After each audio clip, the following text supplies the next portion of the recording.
وہ سیدنا فاروق اعظم ہیں۔ اللہ اکبر۔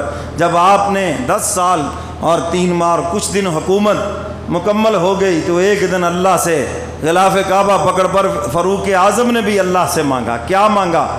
اللہم انی اسألک شہادتاً فی سبیلک وفاتاً فی بلد رسولک۔ اے الہ العالمین، اب کوئی خواہش باقی نہیں رہی، اے الہ العالمین مجھے شہادت کی موت عطا فرما دیجئے، اے الہ العالمین مجھے مدینہ میں دفن نصیب فرما دیجئے۔ یہ سیدنا فاروق اعظم اللہ سے مانگ رہے ہیں، غلاف کعبہ پکڑ کر دعا قبول ہو گئی۔ اور جب فجر کی نماز پڑھانے کے لیے تشریف لائے، یہ ہے ریاست مدینہ، ریاست مدینہ کا فرما روا، مسجد کی امامت خود کرا رہا ہے۔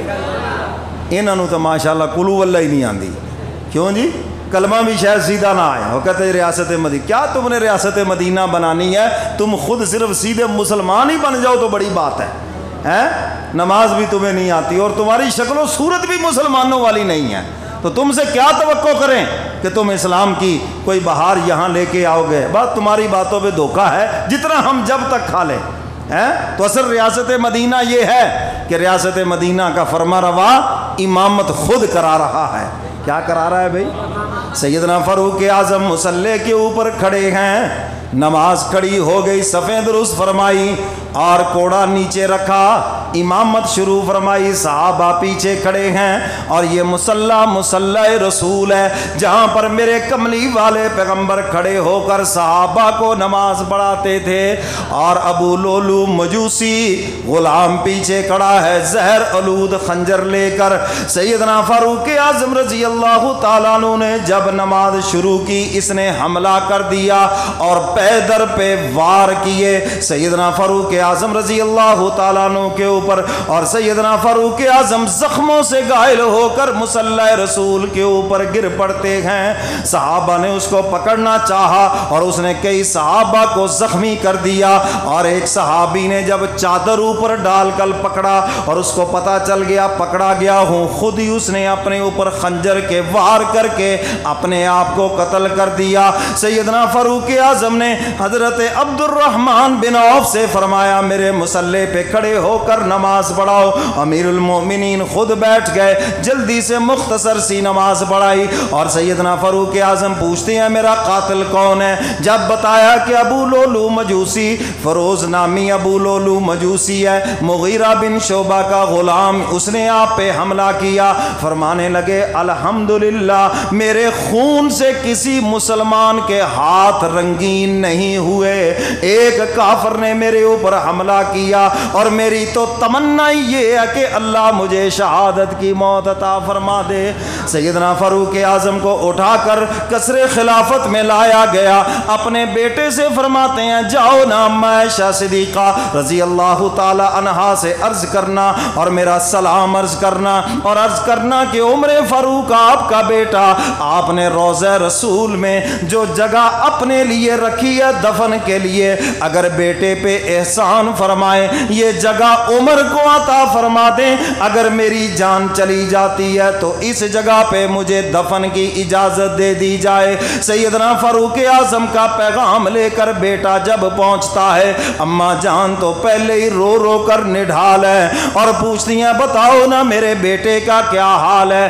بتایا گیا کہ زخموں سے چور ہے، لیکن روضہ رسول میں چونکہ یہ آپ کا حجرہ ہے، آپ کی اجازت کے بغیر یہاں کوئی دفن نہیں ہو سکتا، اگر آپ اجازت عطا فرما دیں عمر وہاں پہ دفن ہونا چاہتا ہے۔ اماں جان عرض کرتی ہیں، اماں عائشہ صدیقہ رضی اللہ تعالیٰ عنہ فرماتی ہیں یہ جگہ تو میں نے اپنے لیے رکھی تھی، لیکن میرے بیٹے عمر کا میرے اوپر ایک ایسا احسان ہے، میں اس کا بدلے کے اندر یہ جگہ عمر کو عطا کرتی ہوں۔ جب منافقوں نے مدینے کی گلی کوچوں میں میرا کردار مشکوک کر دیا تھا، زنا کا الزام نبی کی بیوی کے اوپر لگا دیا۔ قرآن کہتا ہے وَأَزْوَاجُهُ أُمَّهَاتُهُمْ، نبی کی بیویاں تمہاری مائیں ہیں۔ عمر تھا جو میری وکالت کر رہا تھا، تلوار لے کے کھڑے ہو گئے۔ عرض کرتے ہیں کملی والے پیغمبر آپ اس مسئلے میں زیادہ پریشان ہیں،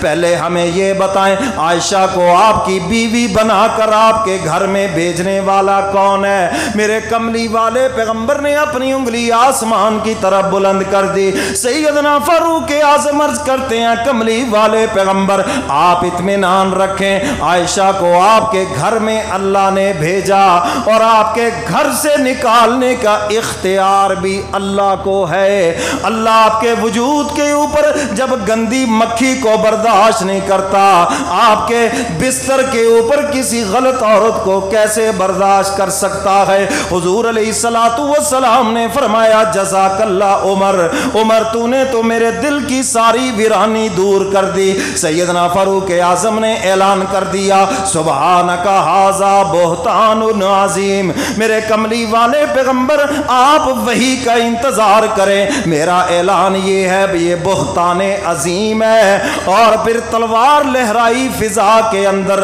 فرمایا ان منافقوں کے لیے تو میری یہ تلوار ہی کافی ہے۔ اور جب وحی آئی جبریل امین قرآن کریم لے کر آئے، اما عائشہ کی شان میں سورہ نور کی 18 آیتیں نازل ہوئیں۔ حق تعالی نے جرا کے لہجے میں فیصلہ فرما دیا الخبیثات للخبیثین والخبیثون للخبیثات، ناپاک مرد ناپاک عورتوں کے لیے، ناپاک عورتیں ناپاک مردوں کے لیے، پاک باز مرد پاک باز عورتوں کے لیے اور پاک باز عورتیں پاک باز مردوں کے لیے۔ ہن لباس لکم وانتم لباس لہن، تم ان کا لباس ہو یہ تمہارا لباس ہے۔ اور جس نے عائشہ کی عظمت کا اندازہ کرنا ہو وہ عائشہ کے شوہر کو دیکھ لے، انہیں عظمت سمجھ آ جائے گی۔ اما جان فرماتی ہیں فاروق اعظم نے میری صفائی دی، میرے اوپر احسان کیا،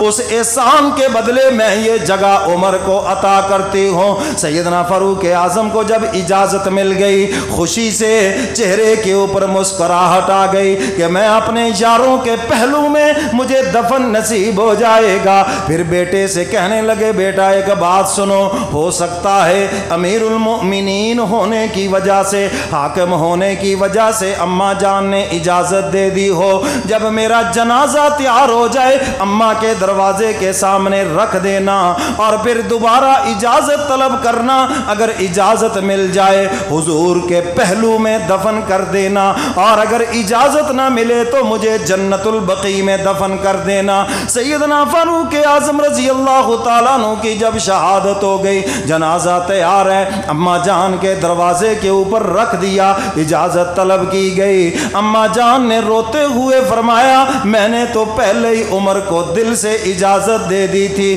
سیدنا فاروق اعظم رضی اللہ تعالیٰ عنہ حضور کے پہلو کے اندر مدفون ہو گئے۔ حضور لیٹے ہوئے ہیں، حضور کے سینے کے برابر سیدنا صدیق اکبر کا سر مبارک ہے، اور پھر سیدنا صدیق اکبر کے سینے کے برابر سیدنا فاروق اعظم کا سر مبارک ہے۔ اور حضور نے ایک مجلس میں فرمایا تھا ایک ہاتھ سیدنا صدیق اکبر کے کندھے پر، ایک ہاتھ فاروق اعظم کے کندھے پر، اور ہاتھوں میں کبھی ہاتھ دیے اور فرمایا دیکھو دنیا والو جس طرح ہم یہاں کھڑے ہیں حشر کے میدان میں بھی ایسے ہی کھڑے ہوں گے۔ اور یہ کیا معلوم تھا کہ وہ قبر میں سوئیں گے بھی ایسے، تو فاروق اعظم کا مقام سمجھ آ جائے گا جب روضہ رسول پہ جاؤ گے کہ حضور کے پہلو میں ابو بکر سوئے ہوئے ہیں، عمر سوئے ہوئے ہیں۔ اللہ مجھے اور آپ کو قرآن و سنت پہ عمل کی توفیق عطا فرمائے۔ وآخر دعوانا ان